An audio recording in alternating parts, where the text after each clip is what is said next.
ากชีวิตคือการดิ้นรนคนหนึ่งคนต้องเดินก้าวไปให้เรารู้เส้นทางแห่งใจเราจะไปให้ถึงที่นั้นก็ชีวิตคือการต่อสู้ให้เรียนรู้ด้วยใจตั้งมั่นเส้นทางใดแค่ไหนช่างมันคนช่างฝันเท่านั้นและทำได้ฉันคือหนึ่งคนที่ทนฟันฝ่าพลังศรัทธาคือสิ่งดีได้มาเท่ากันเหมือนกันทุกทีเตรียมใจที่มีให้มันคงเข้าไว้ขอเพียงแค่ฝันไม่ไกลอย่าไปถึงที่จุดหมาย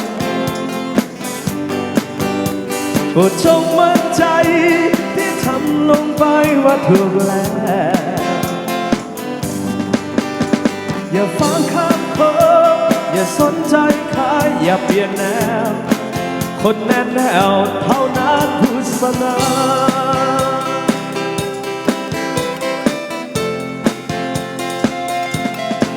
หากปัญหาเข้ามาทางทุกอย่าไปโหมให้จงผ่อนคลายค่อยๆคิดสบายสบายปล่อยมันไปตามเรื่องสักวันก็ชีวิตคือการต่อสู้ให้เรียนรู้ด้วยใจตั้งมั่นเส้นทางไกลแค่ไหนช่างมันคนช่างฟ้าเท่านั้นและทำได้ฉันคือหนึ่งคนที่ทนฟันฝ่าพลังศรัทธาคือสิ่งดีได้มาเท่ากันเหมือนกันทุกที่เตรียมใจที่มีให้มันคงเข้าไว้ขอเพียงแค่ฝันไม่ไกลอย่าไปถึงที่จุดหมายโปรดจงมั่นใจที่ทำลงไปว่าถูกแล้วอย่าฟังคำคนอย่าสนใจใครอย่าเปลี่ยนแนวคนแน่แนวเท่านั้นผู้ชนะ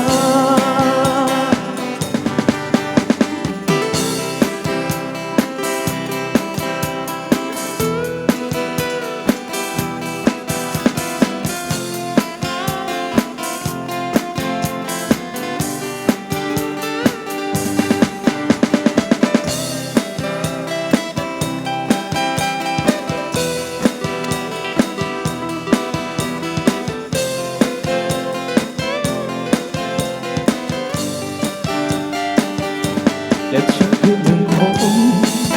ที่ทนฟันฝ่าพลังศรัทธาคือสิ่งดีได้มาเท่ากันเหมือนกันทุกที่เตรียมใจที่มีให้มันคงเข้าไว้ขอเพียงแค่ฝันไม่ไกลไปถึงที่จุดหมายโปรดจงมั่นใจทำลงไปว่าถูกแล้วอย่าฟังคำคนอย่าสนใจใครอย่าเปลี่ยนแนวคนแน่แนวเท่านั้นผู้ชนะ